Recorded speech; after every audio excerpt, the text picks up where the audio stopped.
Hey, um, so this is my brand new YouTube channel. I thought I would talk a little bit about taking a huge break from art. So, in the beginning of quarantine, this felt like a really great opportunity for me to get my art on another level. I practiced a whole lot, and uh, somewhere down the line in quarantine, I felt really demotivated. I started this comic. I had 3 episodes for that comic, and I just didn't want to continue it anymore. So it made me feel like a failure. I felt like I was underachieving when I could be doing such like a lot of different projects with all the time that I had. I just didn't want to do anything. So I took a really long break from art for about 2 months. 2-3 months I was really not doing a lot of art. And that was like the biggest break that I took from art for like in years, basically. My point is, here's a couple things that I learned when I was on my break from art.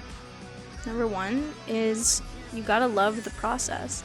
So a lot of my frustrations were because I wanted to get out to the results in a very short amount of time. I really wanted to get as many pieces done as I could. I wanted to continue my comic book.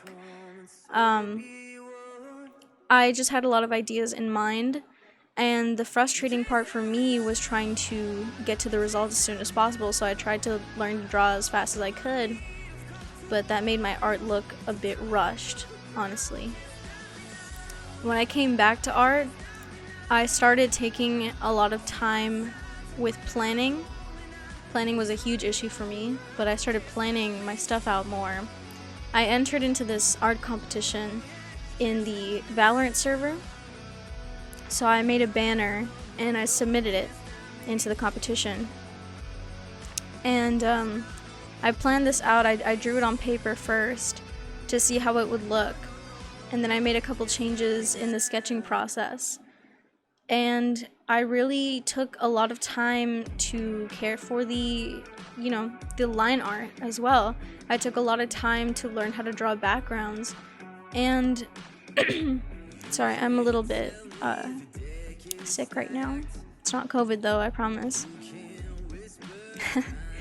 I took a lot of time with planning, and I started to really love the process. I started to love sketching. I started to love the line art process. I started to love the coloring. I started to love backgrounds even. And backgrounds are such a huge part of creating scenes for your characters, because I know a lot of artists out there feel this with me, but I love drawing characters. And one thing that's extremely important, nobody wants to hear this, is that you gotta learn how to draw backgrounds, right? A lot of the times I would do this cheat where I would take backgrounds from Google. I would Google what context I wanted it to be in, and then I would paste that background into my image and then just blur it, maybe change the saturation, maybe change a couple things in color so that it would look better in the photo overall. And then I would change the lighting on my characters to kind of fit the scene after I had already drawn them. But I put a lot of planning into this, and I think it turned out really nicely. A lot of the times I kind of just like to jump right into it and not really plan things out at all, just like I did with my comic. But when you don't plan things out, you have a lot of room for, I guess, chaos, really, because your mind is just kind of all over the place. You have this idea, you don't know how to execute it, you don't have the motivation or inspiration to continue executing this product, this piece. Another thing I learned taking a break from art is that, it's okay to take a break from art. You don't have to be drawing all the time to be an accomplished artist, just make sure you're not like making people wait for their commissions if you can't handle commissions at the time. you should probably just, put them on back order or something. Or just, create slots for your customers. Like, you have 5 slots that can be filled up, and people who want to commission you have to wait until your next slot opens, right? In any case, sorry, this is my first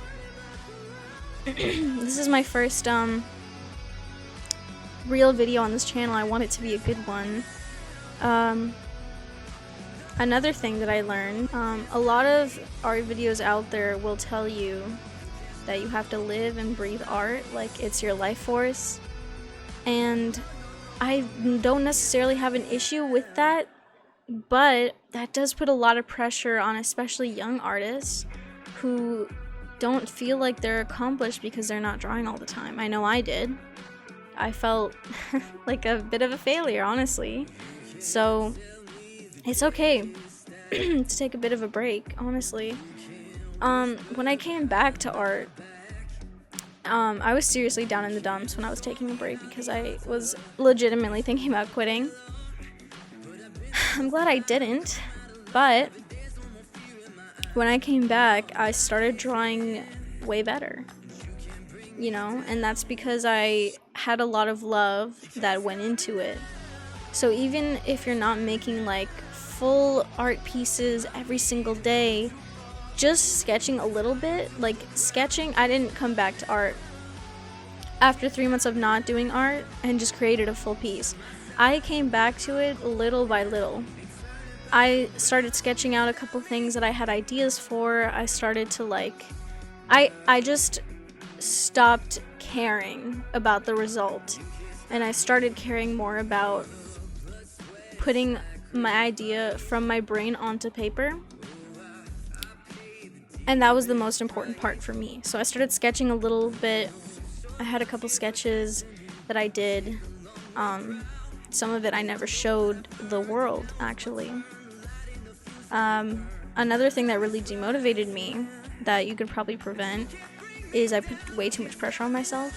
I had this Twitter art account where I would post a lot of pieces on there, and people really liked me for it. I had about 900 followers, and for months I was trying to get to 1,000 followers, 1K, and I couldn't. I just couldn't. I kept, pumping out fan art every single day. I was working myself to the bone to try and reach that goal of mine, and I just couldn't. I couldn't get to it, and I got so frustrated that one day I had this breakdown, I guess.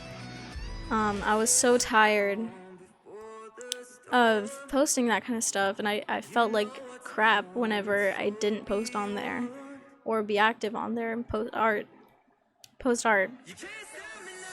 So I deactivated the entire account.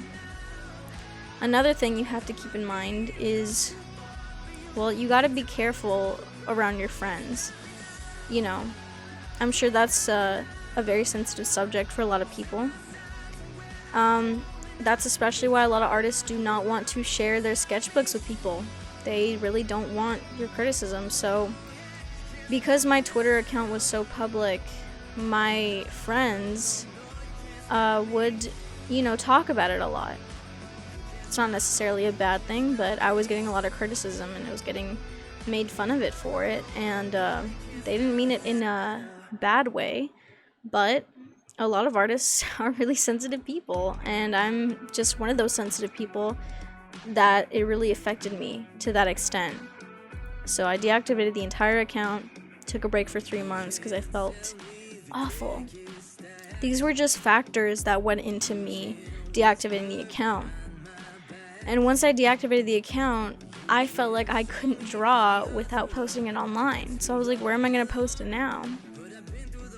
So the Twitter right now is Unhinged Flower Art. Same as the YouTube, same as the website. I created Unhinged Flower Art because I like to draw creepy stuff. I also like to draw cute stuff. I really don't like to, a lot of channels on YouTube will tell you that you need a specific brand. So some artists will only draw Instagram girls. Some artists will only draw fan art. Some artists will only draw backgrounds or create OCs and stuff. And while I do like all of those things, I really don't want to put pressure on myself to create art that doesn't fit with who I am at the moment. So my art is a little unhinged sometimes. But I feel like combining those two things, the creepy and the cute, is something that's going to help me express myself completely. So I am going on the internet completely unhinged, and I'm not gonna adhere to any brand or any pressure that I put on myself. I'm just gonna post what I want, and I'm not gonna worry about what people want from me, because that's not the purpose of doing art. So these are a lot of things that I had to learn. I had to distance myself from my friends, from online friends. I had to distance myself from my online presence. And I didn't think that I would ever do this again.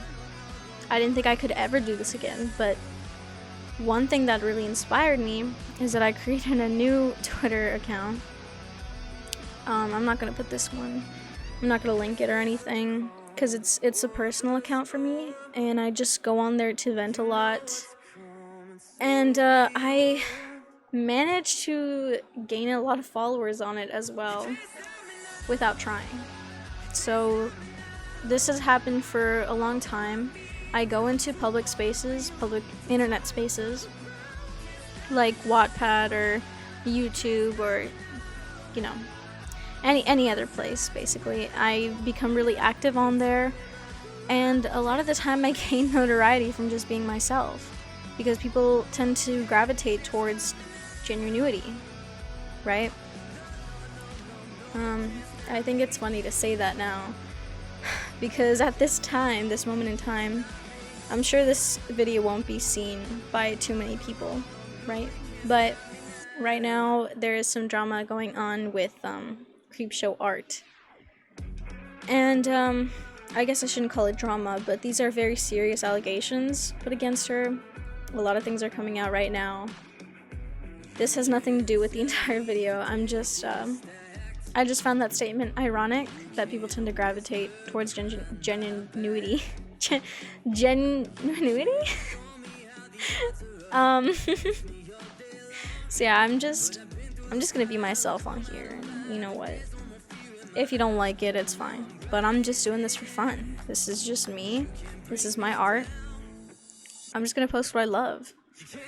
And I really hope that this video is helpful to somebody, because I really struggled with this, and I felt like nobody could understand me, even though I had a circle of friends who were also artists. From that art Twitter that I deactivated, I had a little community of friends from there, and we're in a Discord server and everything. I was, kind of ranting to them about how I felt so uninspired, unmotivated, and I couldn't produce any art, and they were like, I feel the same way. It's I think it's just quarantine depression type of thing. But I still felt very alone, because I didn't have anybody telling me that I wasn't a failure for not wanting to do art, that this is normal. Or if I did, I didn't believe them, because all of the, successful artists that I know, they live and breathe art, and they draw all the freaking time. And that's something that I used to do a lot, but I just felt like if I wasn't doing that I'm a failure. And you know what? Even if you're just sketching a little bit and you're not creating full pieces, that's okay. And you know what? You shouldn't try and fit into any category with your art as well, because I was also comparing myself to a lot of other artists, and I was like, well, I'm a bit of a chameleon. I could do that art style too. So I'd keep switching up my art style all the time to try and fit what I like to see, right? And that's not always a bad thing, but when my art didn't look like that, it completely destroyed my perception of my art and made me feel bad. And I think another thing that I learned from taking a break is that I'm not really gonna compare myself to those people anymore, because even if my art looks bad in the moment, the fact that you're still doing art and you're still putting in the effort is going to pay off a lot. And that's the thing though. Art is about consistency, not just about natural talent. So if you consistently work at it, even just a little tiny bit, it is going to pay off in the long run. One day you're just gonna wake up after drawing a million hands and you're gonna draw them perfectly without any references because it's just burned into your mind. Art is about creating a surplus of skills to create the things that you love. So I was terrible at drawing backgrounds. Now I'm getting better at it. I still don't think that they're the best backgrounds, but I think I'm really improving. And improvement is the best thing you can ask for as an artist. So yeah, that's the video. This is what I learned. And thank you so much for watching. Bye.